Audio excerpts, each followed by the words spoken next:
Ladies and gentlemen, here comes San Francisco Justice.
Okay, it looks like Joe is suing for lost wages and pain and suffering. Joe, why don't you tell us what's going on here?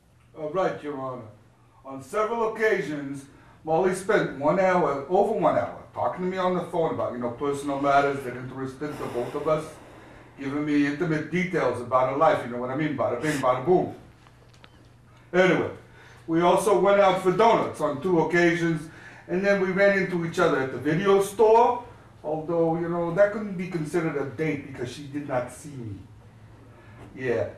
Which is kind of odd because I followed her out into the parking lot and I yelled her name at the top of my lungs. Yo, Molly, it's me, Joe. She didn't hear me. Everyone saw me, including the security guard. But anyway, she backed into me with her car when she was coming out of the parking lot. I guess I was in a blind spot or something. Now, do you realize, Joe, that you could be charged, or Molly could bring charges against you for stalking? Excuse me, Your Honor, is it stalking if she says, okay, I'll see you tomorrow, and tomorrow I show up at a house? Well, I don't know. That would depend on the exact circumstances. Well, okay, so now I'm the bad guy. Is that what you want these good people to think? Well, I don't know. That's how it's starting to look, but I don't want to be accused of rushing to judgment, so why don't we get a little information from the defendant here. Molly, what do you have to add to this? Well, Your Honor, let me ask you something first. Just because a woman spends some time talking to a guy, goes out to coffee with him, and he invests 16 hours talking to him about her problems, is he entitled to have sex? I really don't think you want me to answer that question. Forget it. Okay, Joe, I realize that dealing with the opposite sex can be difficult. I mean, I haven't even figured it out yet. I mean, there must be thousands of books written on the subject, and even the experts who are writing those books still couldn't tell you what a woman is going to do or think. I'm sorry, are you saying she's not guilty? Well, she's not guilty of a crime. Your Honor, we had a deal.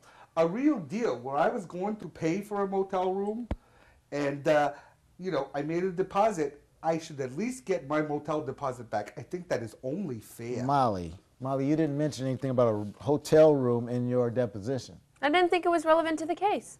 Did you actually tell him that you were going to have sex with him? No, Your Honor. I said that I would meet him in his hotel room and that we'd spend some quality one-on-one time together. He said he was feeling down, and I said I would lift his spirits and that he'd be up in no time and he could release all this negative energy. And he said he had problems, and I just said he could stuff them in a sack and blow them out the door. I knew times were really, really hard for him. And I said I'd be there for him, and the time we're together was time well spent. I didn't say anything about sex. Molly, do you realize that you just used the words up, release, stuff, sack, blow, and spent, and you don't see a problem? Joe, do you have anything else to say before I render my decision? Yeah, Your Honor. I have this contract that I threw together, and she signed. I can verify that she wanted to do Molly McButtermy. Okay. Please hand that to the bailiff. Hey, bailiff, how you doing? Thank you, Simone. Molly, it clearly states here that you will not only sleep with the plaintiff after only 4 dates, but that you will also have rough, painful lovemaking sessions lasting up to 4 hours each, twice a week, until both parties agree to terminate the contract.